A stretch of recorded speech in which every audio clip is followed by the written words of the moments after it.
Moncada, para darles el tiempo.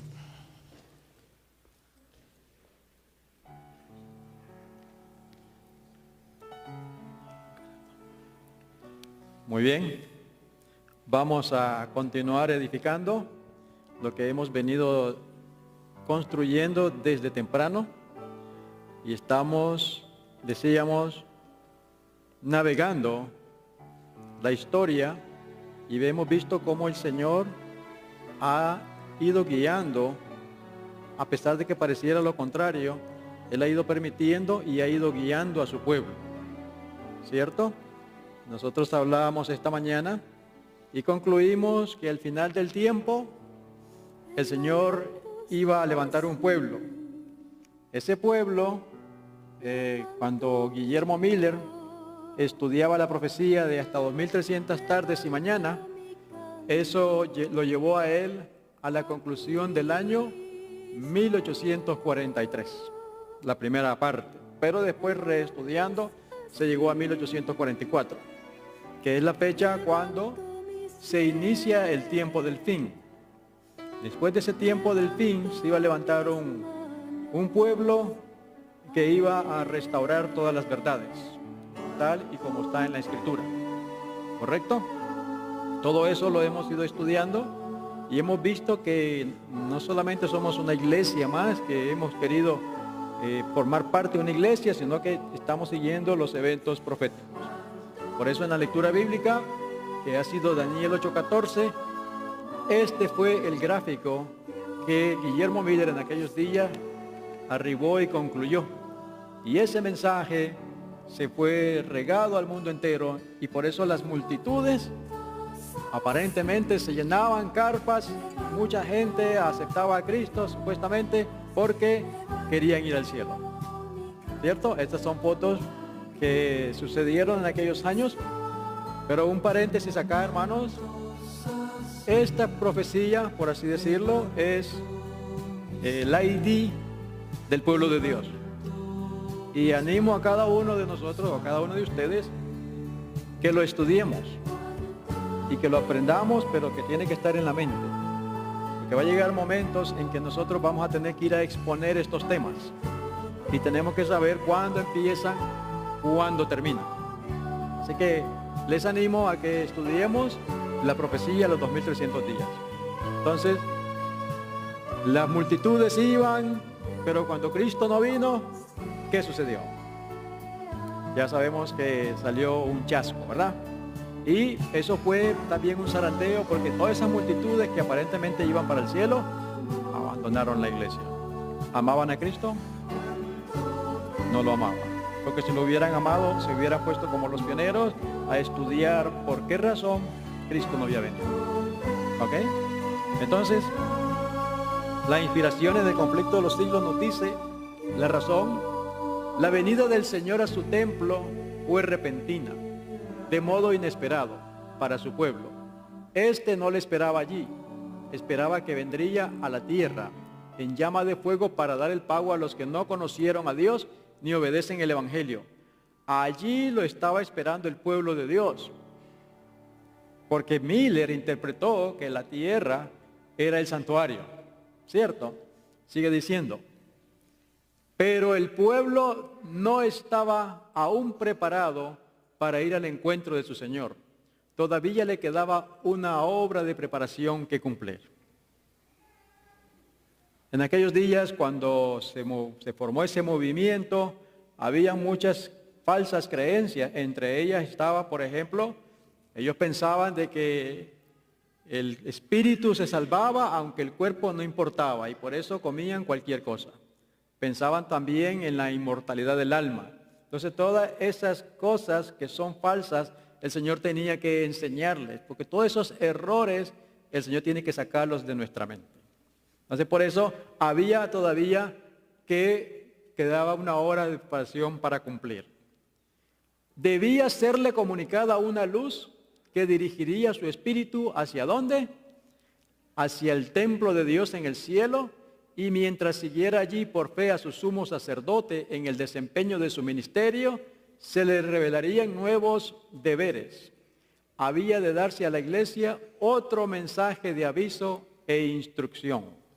Note, ¿qué tenía que suceder? Dársele otro mensaje. ¿Qué mensaje? Bueno, todo lo que hemos estado estudiando, el mensaje de los 3 ángeles, el Santo Sábado, la ley de Dios, pero también había una obra especial que tenía que hacérsele ver al pueblo para que se pudiera preparar.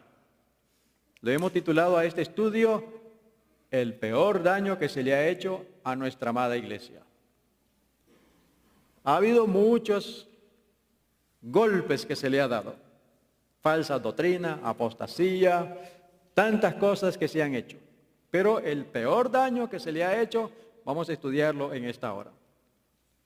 Así que la obra tenía que dirigir la mente del pueblo hacia el santuario celestial, donde está nuestro sumo sacerdote. Recordemos que cuando se inició este movimiento, cada uno de los que creían esta verdad presente se unían y formaban su comunidad de creyentes. Y esta era la plataforma de los creyentes en el mensaje de los 3 ángeles. Este movimiento de la segunda venida duró de 1843 a 1863. Quiere decir, cada comunidad, cada pueblo, cada ciudad tenía sus creyentes y ellos operaban de manera particular en ese lugar, pero en otra comunidad tenían otro grupo de creyentes que creían lo mismo y así sucesivamente. Entonces todos ellos comunicados con el ministerio de todos los creyentes. Digámoslo, por ejemplo, tenemos aquí la comunidad en Dallas, Texas, pero también tenemos a los hermanos que están en Tulsa, a los hermanos que están en Santa Fe, a los hermanos que están en Fort Smith y en otros lugares. Entonces, ¿qué sucede? Todos ellos tenemos las mismas creencias y todos trabajamos en armonías guiados por el Espíritu Santo. Así era el plan que Dios quiso. El ministerio de todos los creyentes. ¿Correcto? ¿Estamos de acuerdo? Entonces, durante este movimiento, durante esa época de crecimiento en la iglesia, para el año 1861 se forma el Review and Herald, que fue la página impresa, donde se empezaron a imprimir trataditos, periódicos, que fueron los mensajeros silenciosos y fueron repartidos alrededor del mundo. Luego siguió avanzando, creciendo nuestra organización y llegamos al año 1863. Para el año 1863 el Señor le da la reforma pro salud, la reforma alimenticia, porque en aquellos días muchos creyentes comían carne de cerdo, fumaban tabaco y hacían otras cosas. Y entonces la misma sierva de Dios era muy enfermiza. Y Dios le mostró que cambiando su alimentación, conociendo las leyes de salud y las leyes de la vida, junto con la confianza en Dios, en armonía todo eso iba a restaurar nuestro ser a una salud mejor y podríamos decir perfecta también. Porque el Señor ha prometido en Éxodo 15:26 que si nosotros obedecemos, si nosotros guardamos sus estatutos y sus mandamientos, ninguna enfermedad de las que envió a los egipcios nos iba a enviar a nosotros. Entonces, allí en 1863, ese fue el mensaje, los hermanos se organizaron e hicieron lo que se conoce como el sanatorio o el Instituto de Reforma de Salud de Battle Creek, 1863, conocido como el sanatorio.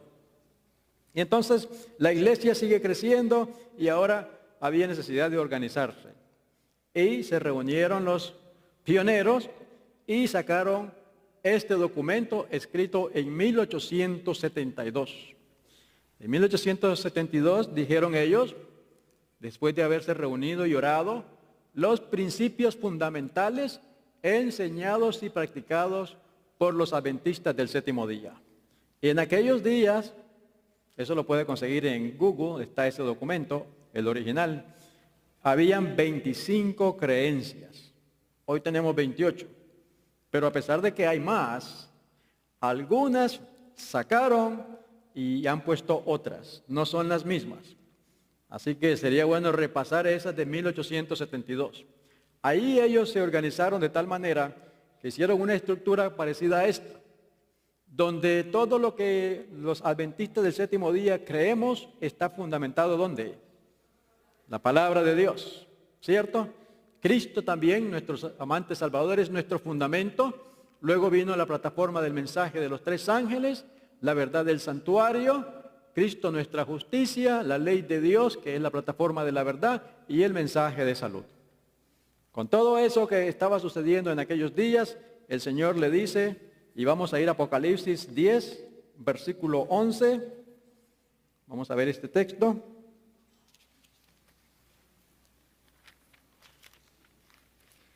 Apocalipsis 10, 11. Y él me dijo, es necesario que profetices otra vez sobre muchos pueblos, naciones, lenguas y reyes. Entonces, con todas estas verdades que se están redescubriendo, el Señor les dice, y por todo el mundo. Y empezaron a salir los misioneros a todo el mundo. Y para el año 1888, ya el mensaje había sido diseminado por todo el mundo. Y personas de todo el mundo estaban aceptando el mensaje. Y entonces, en el año 1888, en la famosa sesión de una sesión general de la conferencia en Minneapolis, allí el Señor levantó a 2 jóvenes. ¿Saben quiénes fueron, verdad? Uno era Alonzo T. Jones y luego Waggoner. Estos 2 jóvenes trajeron el mensaje de justificación por la fe. Es decir, en aquellos días el problema era que habían unos que decían que guardando la ley, por obedecer la ley, íbamos a ser salvos. Entonces el Señor, viendo que el pueblo de Dios estaba yendo por un extremo, levanta a estos 2 jóvenes y le dicen, no, es Cristo nuestro amante Salvador, es a Él a quien tenemos que entregarnos. Obviamente, una vez que me entregue a Cristo y por cuanto le amo, voy a obedecerle y obedeceré sus mandamientos y guardaré su sábado. No al contrario que muchos creen que por guardar los mandamientos y guardar el sábado seremos salvos. No es así. Primero el Señor tiene que hacer la obra en nosotros. Y luego, como sabemos que Él nos ha tratado con misericordia, entonces nosotros por amor le obedecemos. Y ese fue el mensaje que ellos estaban dando, el mensaje de justificación por la fe. Y pues la historia registra tristemente lo que pudo haber sido la lluvia tardía. La justificación por la fe, libertad religiosa. ¿Y qué pasó con el plenario que se reunió ahí? Lo rechazaron. 1888 pudo haber sido el año en que esto se hubiera terminado. ¿Qué sucedió en 1888 en el Congreso? Ya estaban el Tratado Blair para hacer la ley dominical. Entonces, si el pueblo de Dios hubiera aceptado esto, se hubiera aplicado ya la ley dominical, hubiera habido la persecución y Cristo hubiera venido. ¿Pero aquí seguimos? Aquí seguimos todavía después. ¿Cuántos años? Tantos años más. Y Dios quiere venir hace rato, hubiera querido venir hace rato. Recordemos el pueblo hebreo. El Señor hubiera querido que en 3 días después que sacó al pueblo de Egipto, lo hubiera introducido en Canaán en 3 días. Pero se convirtieron en 40 años. ¿Por qué? Por la desobediencia. De igual manera, ya si el pueblo hubiera aceptado, ya todos hubiéramos recibido la recompensa. Bueno, los que vivieron en aquellos días. ¿Eso no es? Muchos me han preguntado, ¿y nosotros qué? Bueno, pues tal vez hubiéramos nacido en otras condiciones, ¿cierto? Pero aquí estamos. Así que seguimos dando acá igual, la historia increíblemente se repite porque cuando Moisés mandó a los espías, ¿qué mandó? Jóvenes, ¿verdad? Y habían 2 jóvenes que decían, esta es la forma como ir y vamos a tomar esa ciudad de una vez. Pero ¿qué dijo la organización? El resto de la hermandad dijeron no. De igual manera con los jóvenes hebreos, con los jóvenes Waggoner y John, como eran jóvenes y estaban en un congreso donde habían, recordemos, teólogos, pastores, dijeron, estos muchachos no saben, somos nosotros, y la hermandad, ¿a quién siguió? Pues siguió lo que dijeron los dirigentes, ¿cierto? Y entonces pues tuvimos que seguir dando vueltas en este desierto. Elena G. de White tomó una posición y ella aprobó el mensaje que estos dos jóvenes trajeron a la conferencia general en 1888 acerca de el reino y la justicia de Cristo. Estos mensajes son los del cuarto ángel que, unidos junto con el tercero, en el tiempo correcto, darían poder y fuerza, pero fue rechazado. Y no solamente rechazado, ridiculizado y hecho objeto de burla por los líderes de la iglesia Laodicea.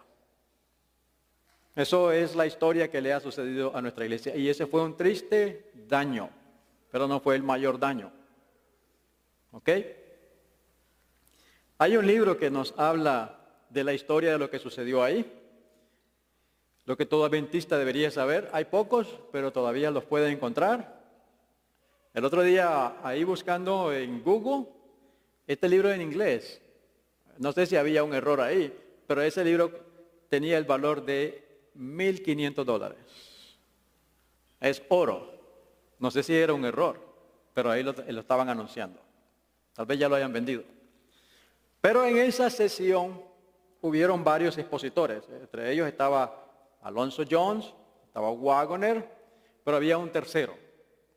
Y este tercero vino todavía a, como decimos popularmente, echarle más leña al fuego.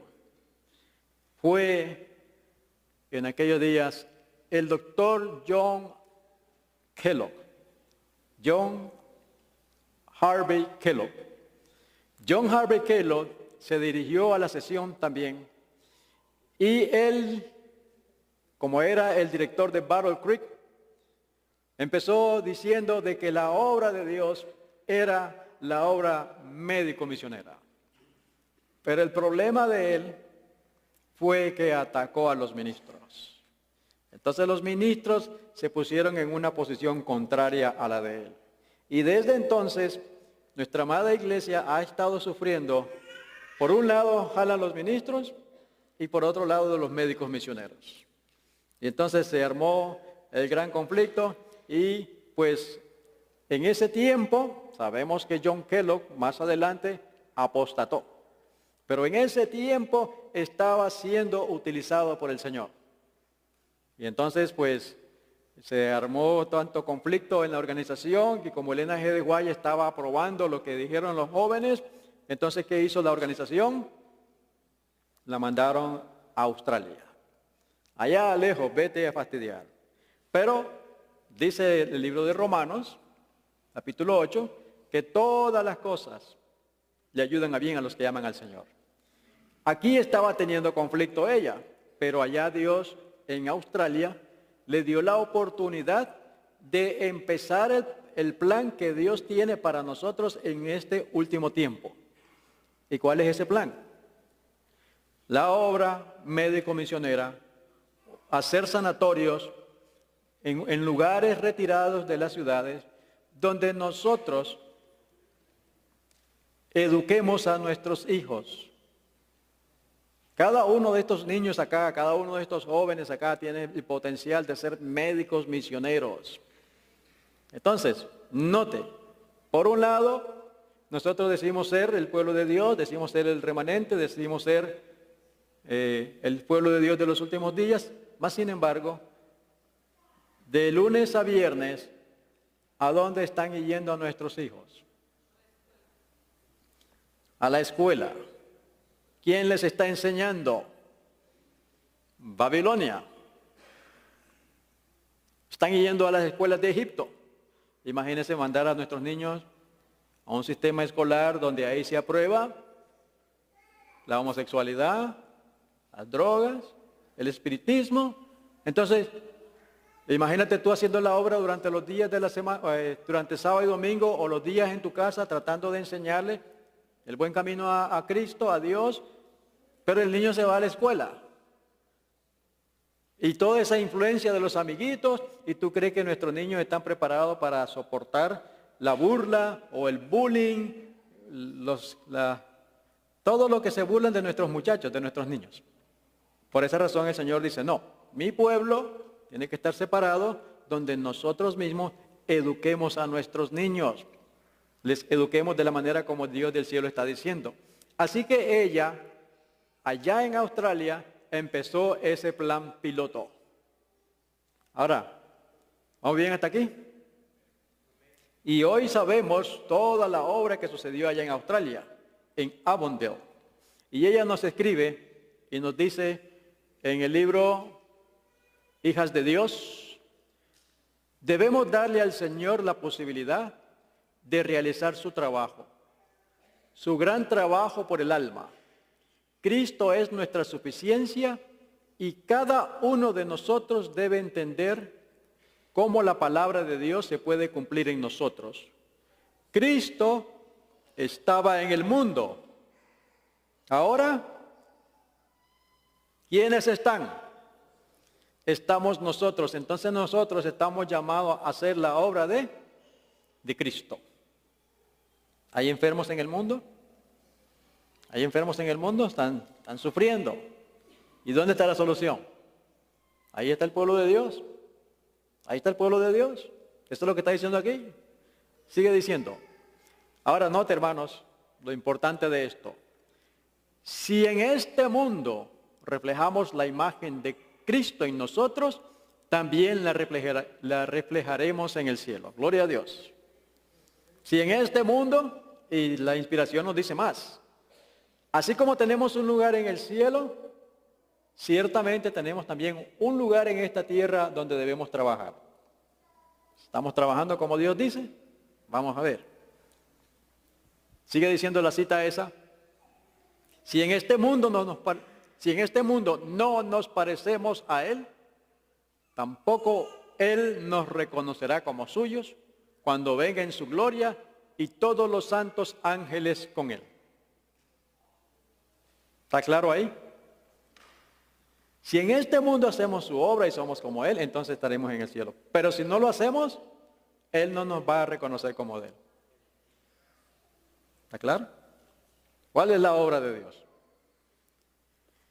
Como maestros, tenemos la obligación ante Dios de enseñar a nuestros estudiantes a realizar, ¿qué cosa? Obra médico-misionera. De paso, mañana, tenemos en la mañana seminarios, ¿verdad? Vamos a estar hablando sobre, dependiendo del tiempo que nos dé, vamos a hablar de nutrición, macronutrición versus micronutrición, y vamos a estar hablando de los fundamentos de salud y que oremos para que Dios nos dirija. Todo eso está con la finalidad de preparar un pueblo, hombres y mujeres, un ejército que salgamos a trabajar como médicos misioneros, porque eso es lo que nos está diciendo acá. Como maestro, esa es nuestra obligación. Aquellos que hagan esta obra tendrán muchas oportunidades de sembrar exitosamente la simiente de la verdad. Así que resaltamos eso. Como maestros tenemos la obligación ante Dios. Así que el conflicto se empezó a dar allá en los años 1900, después del seminario o del campestre que tuvieron en Minneapolis, Elena G. de White por un lado, y por este lado estaba John F. Kellogg. Kellogg era un hombre, pues era doctor y tenía mucha influencia. Un día llega una señora donde Kellogg, y parece que Kellogg era arrogante, porque viene la señora y le dice a Kellogg, mire doctor, a nosotros nos ha gustado la obra que usted está haciendo y nos gustaría apoyarlo. Entonces Kellogg pues la ignoró y le dice, ok, puede darle la ofrenda ahí a la secretaria, le dice. Le dice, disculpe, pero no me ha comprendido. Nosotros queremos hacerle una donación. Mi esposo ha muerto, ha fallecido, y me gustaría hacerle una donación para que usted construya un orfanatorio. Y le estaba dando un cheque de $30,000 para aquellos años. Para aquellos años. Y entonces se formó el Haskell Home, que era un orfanatorio. Y entonces la obra aquí iba creciendo mucho, pero Kellogg estaba recibiendo mucho dinero. Mientras que Elena G. de White, allá en Australia, ¿cómo estaba? Estaba trabajando sin muchos medios.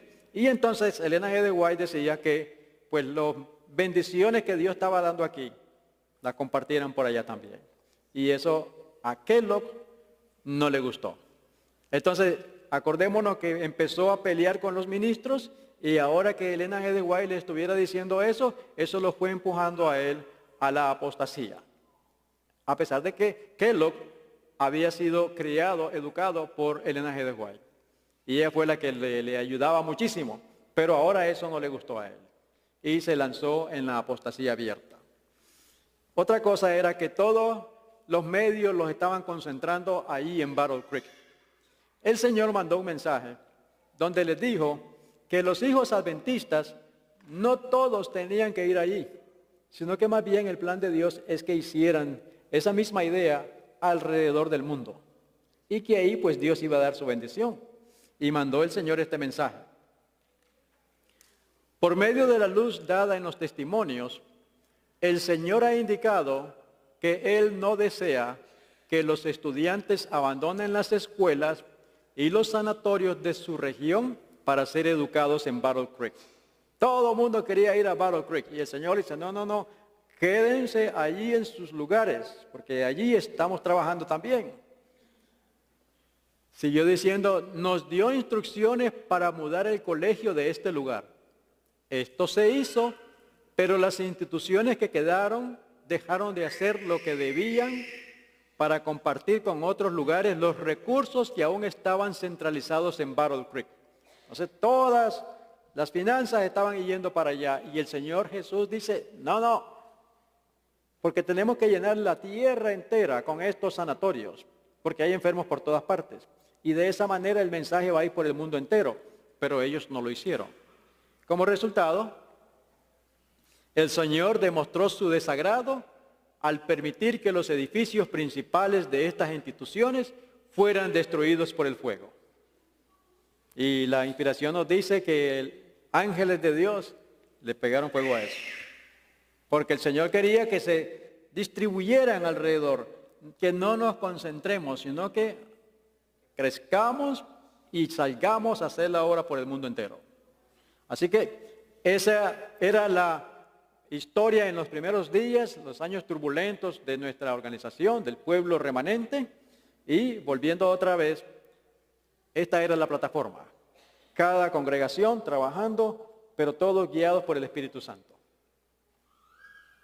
¿Vamos bien hasta aquí? Ahora, hay una cita, o varias citas, donde la sierva de Dios escribió y dijo que no debíamos entrar en una nueva organización.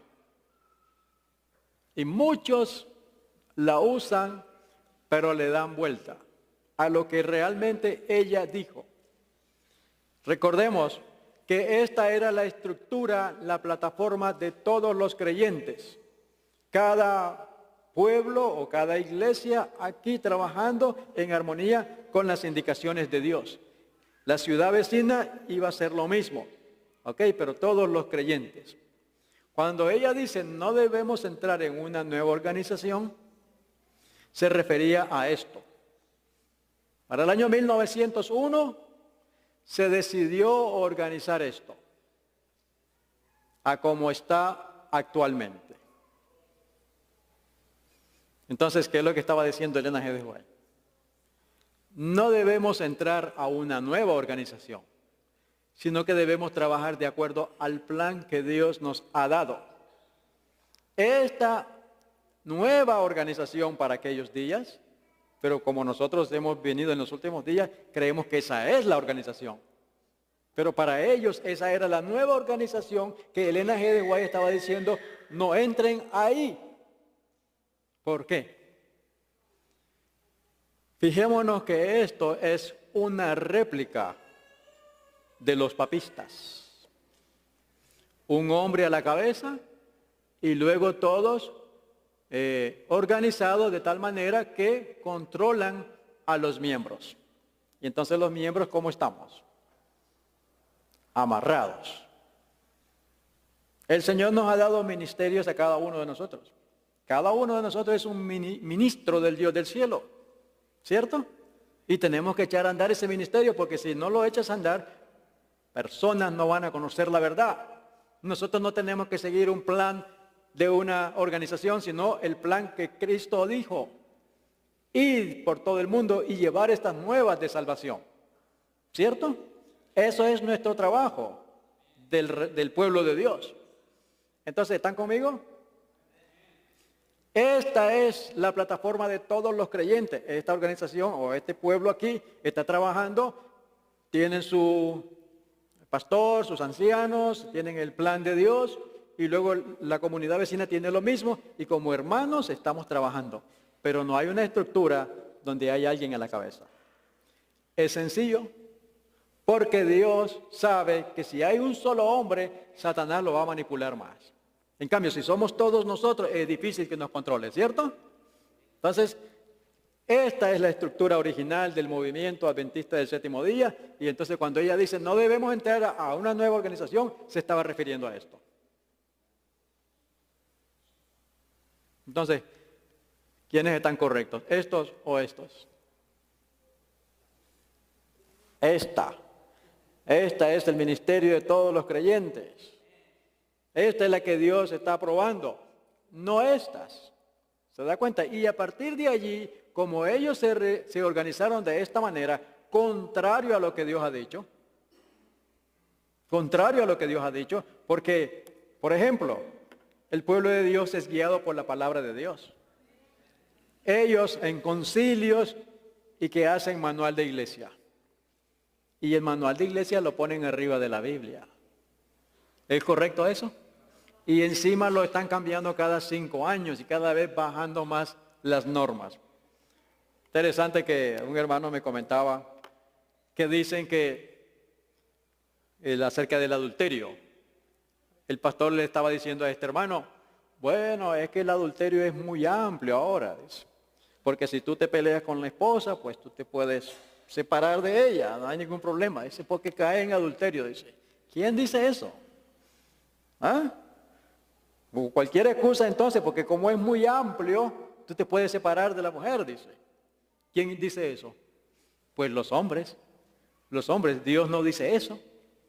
Y un pastor en Orlando también me comentó que en el nuevo manual se dice allí que no creemos o no creen ellos, los que usan eso, en la segunda venida de Jesús.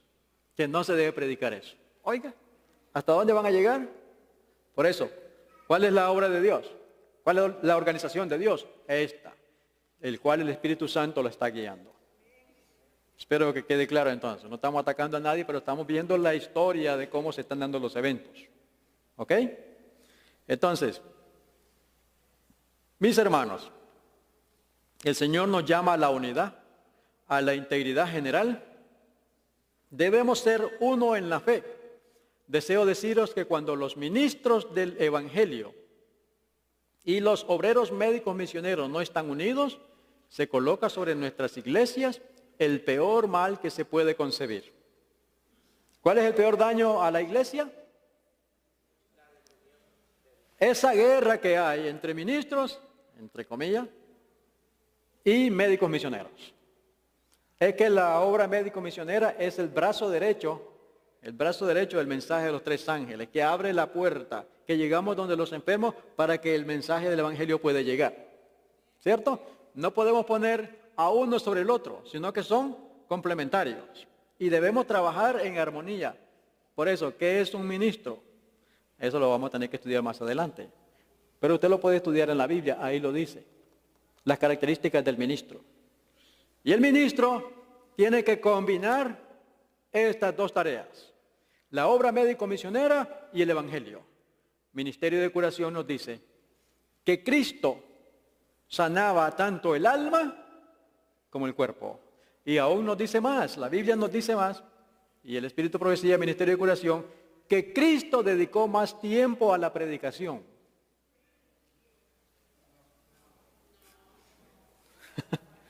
A sanar enfermos.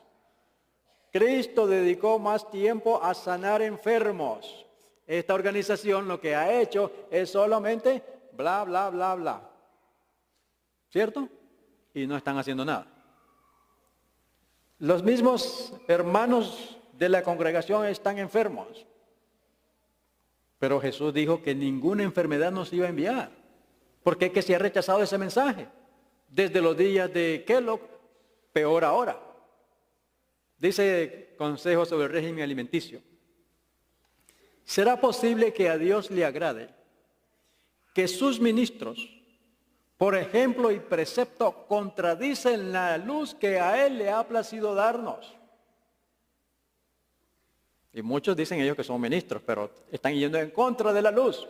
¿Qué espíritu tendrán? Pues no el del Espíritu Santo, porque el Espíritu Santo no contradice las indicaciones de la Biblia. Así que el peor daño que se le ha hecho a nuestra amada iglesia es haber separado esto. Y ahora lo que hay es una réplica del papismo, del papado. Dios nos está llamando a ser médicos misioneros, cada uno de nosotros. Y debemos trabajar en la medida de las posibilidades que tengamos. Nuestros médicos misioneros deben estar interesados en la obra de nuestras asociaciones y nuestros obreros de la asociación deben estar muy interesados en la obra de nuestros médicos misioneros. Los hombres han estado apartándose de los buenos principios que estas instituciones fueron establecidas para promulgar. ¿Quiénes? Los hombres. Siempre el hombre quiere ser más sabio que Dios, pero a nosotros solamente nos toca seguir las indicaciones que Dios nos ha dado.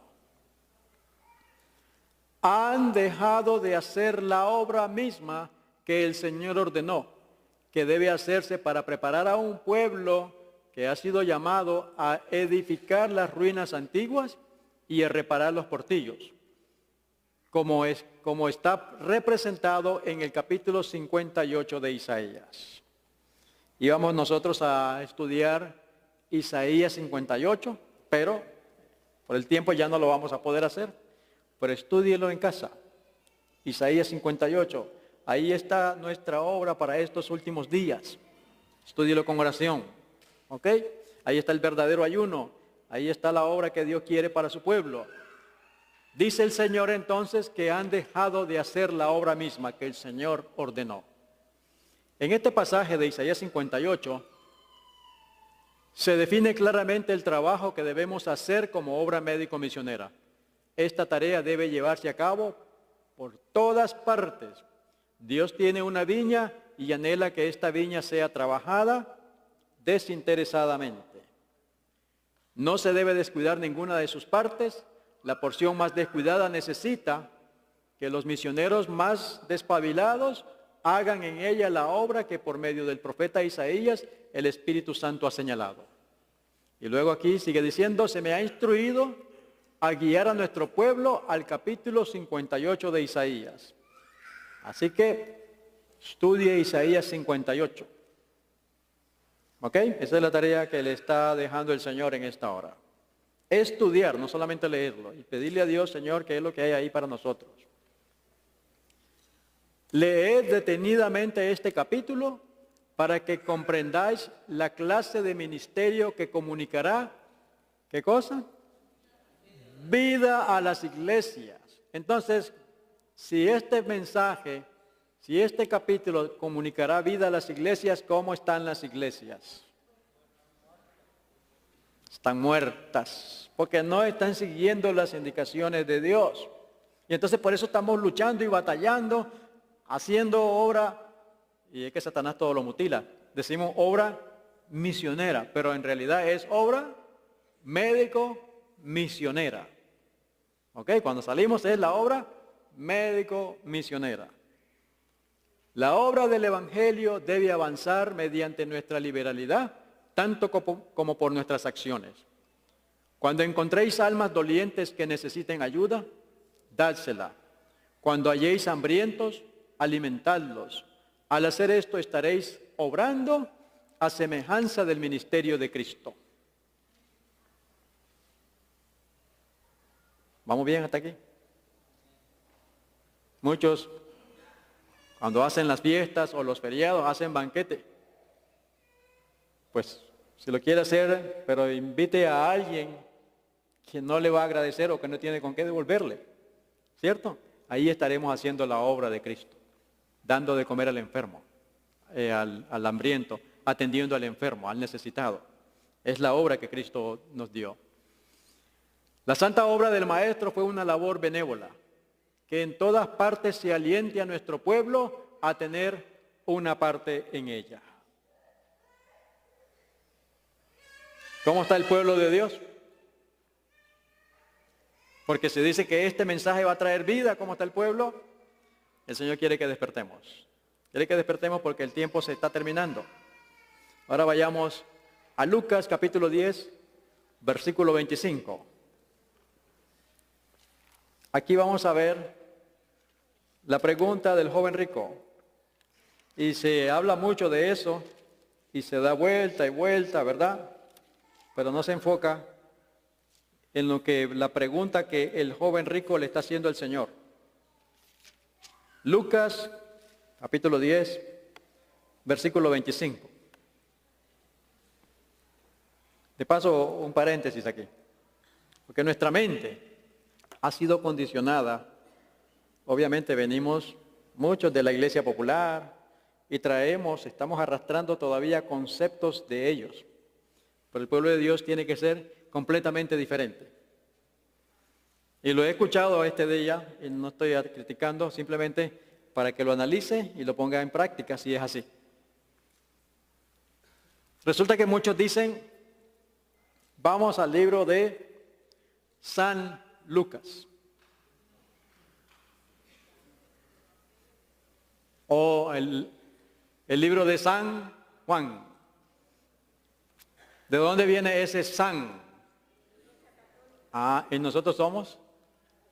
Entonces no deberíamos decir San, sino simplemente vamos al Evangelio de Lucas. Y yo sé que las versiones tienen esa palabra porque ellos la han agregado ahí y eso va condicionando nuestra mente. Es el Evangelio de Lucas, Juan, Marcos, Mateo, Pedro, Pablo.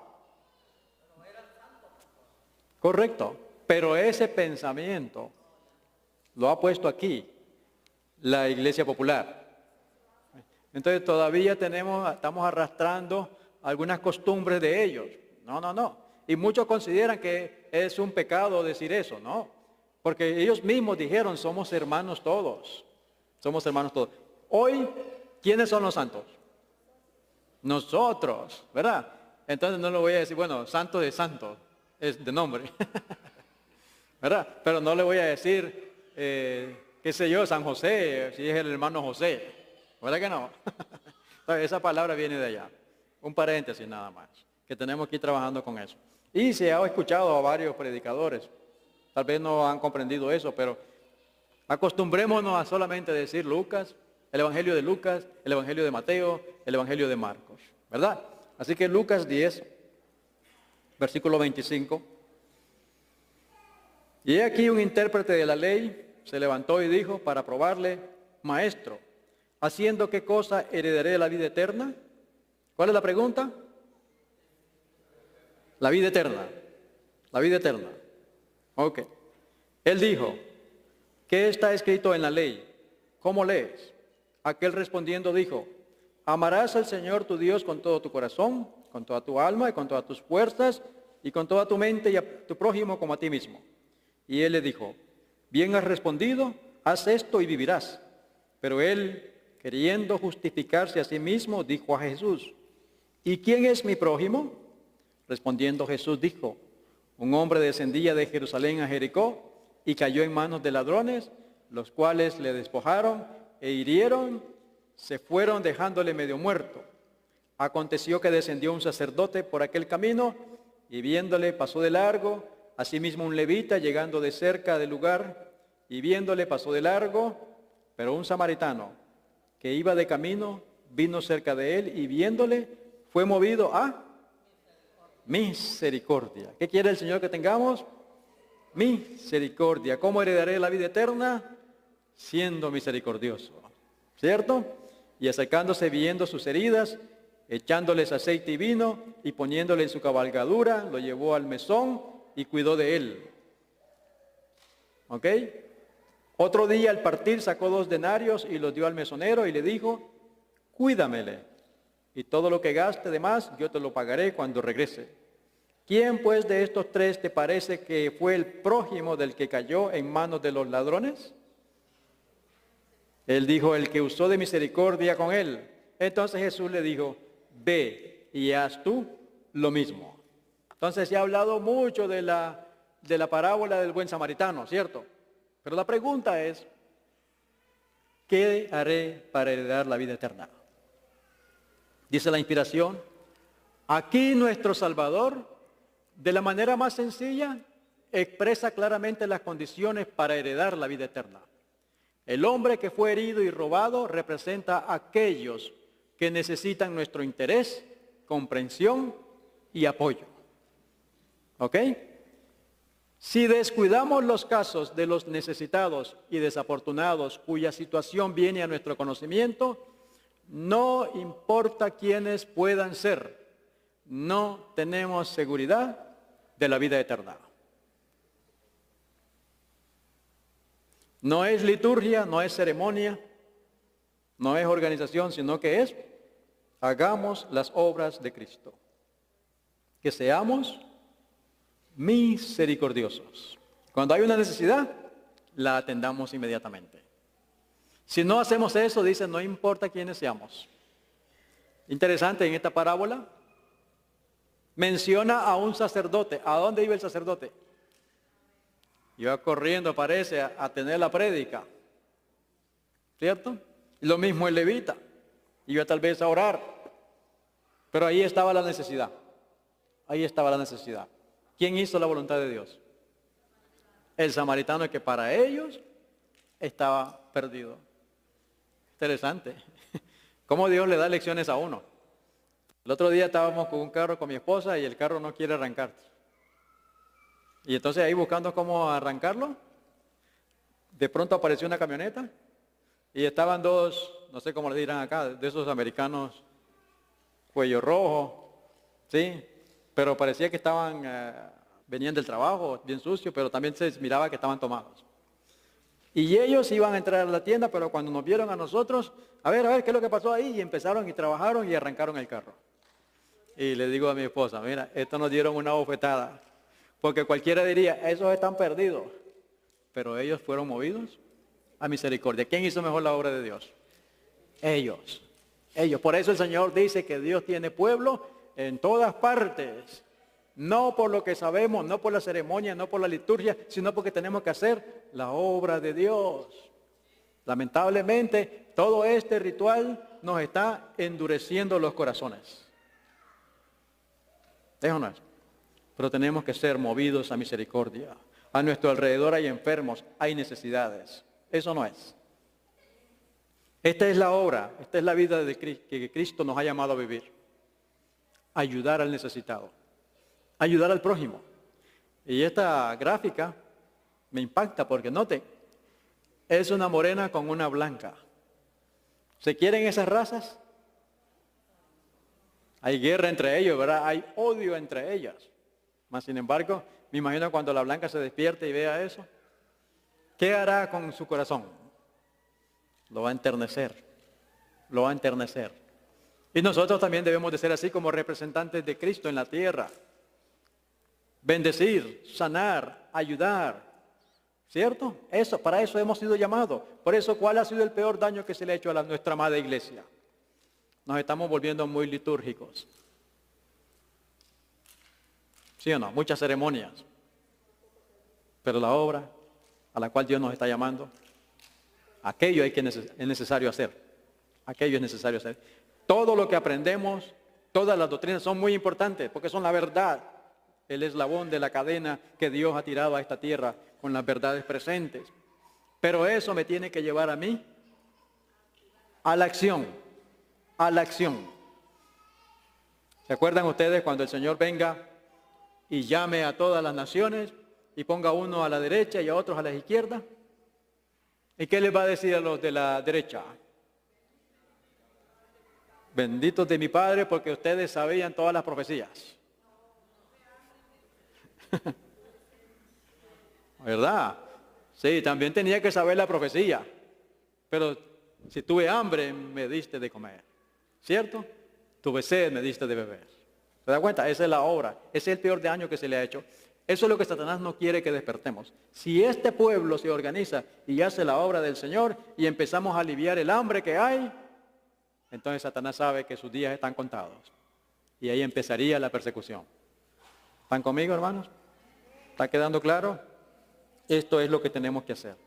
Esto es lo que tenemos que llamar a hacer. Si descuidamos los casos de los necesitados y desafortunados cuya situación viene a nuestro conocimiento, no importa quiénes puedan ser, no tenemos seguridad de la vida eterna. Eso es lo que habíamos leído antes. Ahora continuamos el pensamiento, porque no satisfacemos las demandas que Dios nos hace. No manifestamos compasión y comprensión por la gente, porque quizás ellos no son amigos ni parientes. Hay que hacer el bien al que lo necesite. No sabemos si esa es la posibilidad que va a ser posible alcanzar ese corazón. ¿Cierto? Aquellos que esperan la venida del esposo han de decir al pueblo: ¿veis aquí el Dios vuestro? Los últimos rayos de luz de misericordia, el último mensaje de clemencia que ha de darse al mundo es, ¿qué cosa? ¿Cuál es el último mensaje que ha de darse al mundo?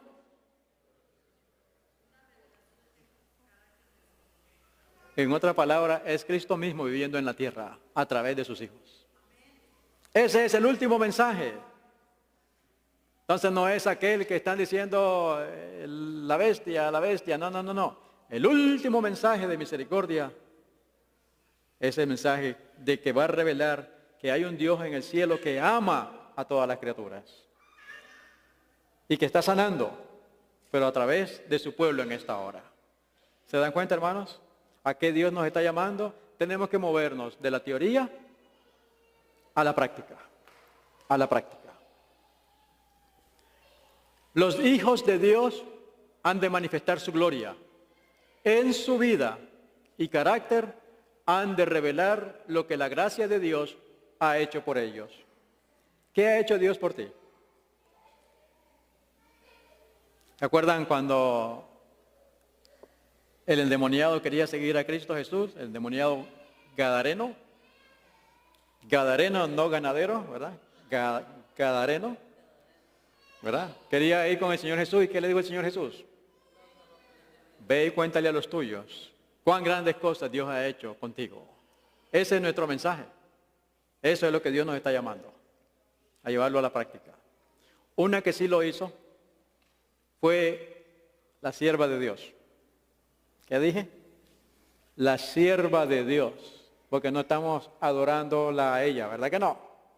Fue una sierva igual como nosotros hoy estamos siendo llamados a ser siervos de Dios.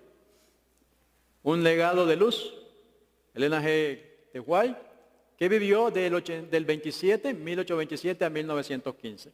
Aquí vemos una foto de su funeral. Eran multitudes que fueron a él. Y decían ellos: oh, qué pena, qué tristeza, que murió la viejita que tanto nos hablaba de Jesús y que tanto reflejaba a Cristo Jesús. Eso decía la gente allá en aquellos días. Entonces, ¿sí era sierva de Dios? Claro que sí, porque no la vieron a ella, sino que miraron a Cristo, a Cristo. Ella escribió y dijo estas tristes palabras: les digo ahora que cuando ya esté en el descanso, grandes cambios tomarán lugar. ¿Y ha sido así?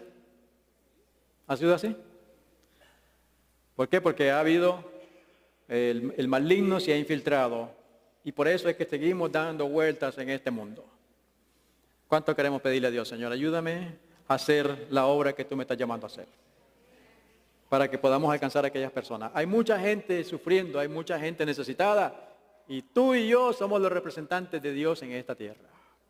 ¿Haremos la obra? ¿Cuánto queremos hacerla? Gloria a Dios. Cuando Moisés estaba para descansar, escribió Deuteronomio 31:16.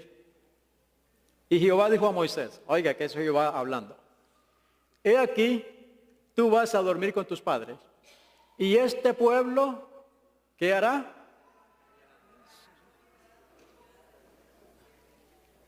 Y este pueblo se levantará y fornicará tras los dioses ajenos de la tierra donde va, para estar en medio de ella. Y me dejará e invalidará mi pacto que he concertado con él. ¿Y lo hicieron? Tristemente lo hicieron. Interesante. Podríamos poner, en vez de Moisés aquí, podríamos poner Elena White. Y leeríamos, y Jehová dijo a Elena de White, he aquí tú vas a dormir con tus padres, y este pueblo se levantará y fornicará tras los dioses ajenos de la tierra donde va, para estar en medio de ella, y me dejará e invalidará mi pacto que he concertado con él. Eso no es. ¿Por qué? Porque están tratando de copiar a las otras denominaciones, a las otras religiones. Pero las otras religiones son producto de los hombres. Este es un movimiento, este es un pueblo que Dios ha levantado para terminar la obra. Es un pueblo diferente, ¿cierto? Así que, hermanos, quiera Dios que tú y yo sigamos al Dios verdadero, que hagamos la obra de Cristo.